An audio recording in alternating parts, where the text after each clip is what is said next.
It's never been a better time to be a Revon customer. When you sign up or switch to Revon Broadband Internet, not only do you receive free installation, a free modem, and 3 months of service for free, you're also automatically entered to win up to $5,000 in prizes, like a 60-inch smart HD TV with Bose surround sound system and Rev TV Premium, Rev Voice home phone service, complete with a portable phone system, a laptop, and Revon Extreme Broadband Internet service. Already a Revon customer? No problem. You are also eligible to win a prize package as well. What are you waiting for? Call us to sign up or switch today.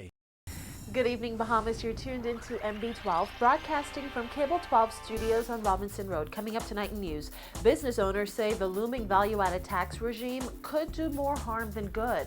The government won't be making any changes to gun laws. Despite a public appeal, the Prime Minister clears the air on his meeting in Miami on stem cells. Plus, the Christie administration continues the hunt for alternative energy solutions. We've got those stories and so much more coming up. I'm Paige McCartney, and MB12 starts right now.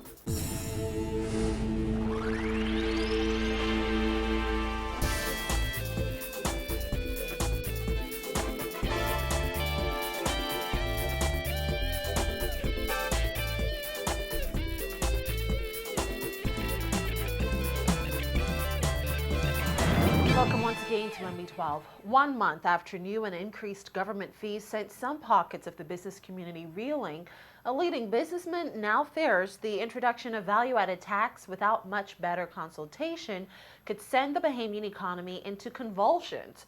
A huge concern for businesses once VAT takes effect in July 2014 is that they would lose customers as a result of price increases that might be associated with the new regime. They're now calling for more consultation. Their concerns come as the Inter-American Development Bank conducts a study to determine how value-added tax will impact prices in the Bahamas.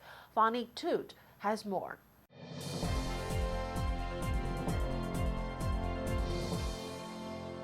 11 months before government's value-added tax regime comes into effect, some members of the local business community have labeled discussions on the matter thus far as vague.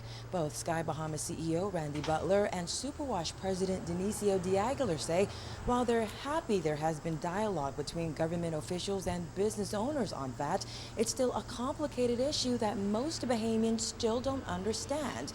Extremely vague. No one knows what's going on. That worries me enormously, because now here I am a business. I sell a service, so my taxes, what I contribute to the Treasury, is going to triple. I'm going to be paying far more in VAT to the Treasury every year, and it's going to change the way I do business. And I don't see any way around it other than raising my prices. Government intends to impose a 15% VAT on most goods and services, except for those that fall under the exempt category. For instance, basic food items, medicine, education, and healthcare. Despite reading up on value-added tax, Butler admits he still has no idea how it will work, how it will be implemented, and most importantly, how it will impact his business. He finds this frightening, noting that businesses already took a beating on July 1st when new fees took effect. Could you imagine having a business where on July 1 you told these are the charges and they're effective 7 o'clock this morning, your airplane is full with people. You can't leave unless you have the cash to pay the government.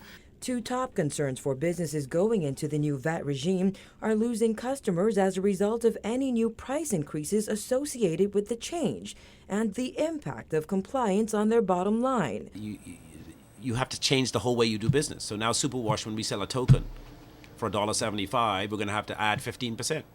So that means either we eat it, we've got to send 15% of our price to the Treasury. Okay, so if we raised it to $2, 25 cents of that would go to the Treasury on every sale. And the only thing that we could offset against what we send to the Treasury is the VAT we pay to suppliers. They haven't said whether we have to pay VAT on electricity. We have to pay VAT on petroleum products. It's just very, very worrying. In order for you to raise a ticket fare, you have to go to that same government and get approval, justification for raising your fare, which they will take their time to get back to you. In the meantime, you've lost money. Those are the kinds of things that put us in fear when we hear about the government off onto another tax without consultation. Government officials have pledged to educate the public, particularly the business community, about VAT and its impact. DeAguilar and Butler agree that needs to happen long before July 1st, 2014. My plan was that they would phase it in. You know, start off at 5%, then add another 5% in 3 years, and add another 5%. Let everybody get comfortable to it. Let everybody transition to it nicely and calmly, and it's not such a shock. I think the shock is going to be overwhelming. It's going to throw the economy into convulsions. My experience with the government, with the lack of consultation, with the lack of follow through, the lack of planning, and just crises from one crisis to the other, always puts up a caution flag to me. So I'm one of those business people asking the government to come and talk to us, talk more about it. Financial Secretary in the Ministry of Finance, John Roll, is leading government's education campaign. Minister of State for Finance, Michael Halkitis, recently said that value-added tax legislation and its regulations will be released for public consultation in the coming weeks. Reporting for NB12, I'm Vani Toot. Well, the government will not be considering amending the Firearms Act to allow business owners to carry handguns. Despite a call to do so by PLP Member of Parliament Leslie Miller, National Security Minister Dr. Bernard Nottage said that doing so could create a nightmare scenario for a country already flooded with illegal guns. Jasmine Bonamy reports. The Minister of National Security dismissed calls for changes to be made to the Gun Act, saying it's simply unnecessary, despite a call made by a senior government official. Miller, who is the MP for Tall Pines and the chairman of BEC, made the call last week after he chased and shot at two men who he believes were stealing thousands of dollars worth of copper from Robin Hood off Tonic William Darling Highway. At the time, Miller said allowing business owners to carry high-powered weapons, including handguns, is long overdue. But that's a statement his fellow cabinet colleague disagrees with. Nottage says allowing licensed handguns on a widespread basis would be a major step in the wrong direction. If the government is not considering it, I think that it's likely to be a recipe for disaster. Nottage says his biggest concern is allowing more guns on the streets. He admits it's already difficult to police the thousands of shotguns already licensed. My concern is we have enough difficulty controlling the guns for which there are licenses today. There are so many unlicensed guns in the community. If people do not keep weapons properly under control and they get in the hands of the wrong persons, you can imagine what the result of that is likely to be. We are not a gun-carrying society, and it's unlikely that we will become one. That is all I have to say to it. Businesmen can currently get licenses for guns, for shotguns and rifles, and I think that's the extent to which we are prepared to go. Despite his current stance on the issue, Nottage says he's not closed-minded on the topic and is willing to speak with those who are advocating for changes in the law. I'm prepared to listen to whatever arguments people might have, but it's not a matter that is a priority for the government. Last December, Police Commissioner Allison Greenslade told the press that due to several armed robberies of businesses last year, an increased number of business owners had requested licenses for firearms. Reporting for NB12, I'm Jasmine Bonamy. Well, police confirming that a man was shot this morning by officers in southern New Providence after they allege he was attempting to break into a home in the area. NB12 was on the scene shortly after the shooting occurred.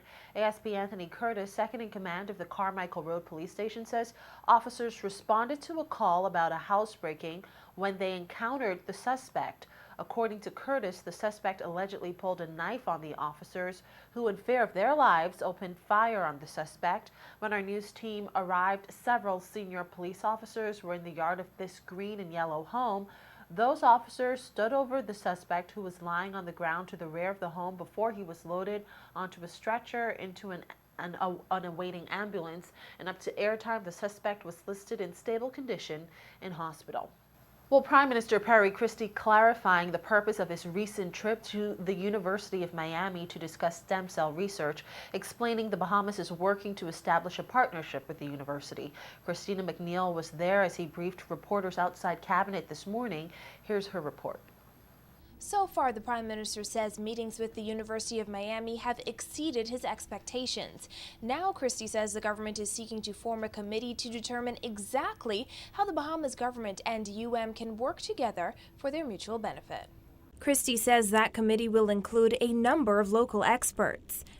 They indicated that they had a program of stem cell research that would now investigating at least 7 diseases and the extent to which stem cells will impact those diseases, and that they had a great interest in being able to be a part of the scholarship and the research that will take place in the Bahamas, specifically with respect to ensuring that we are a jurisdiction of integrity and will be seen by the world.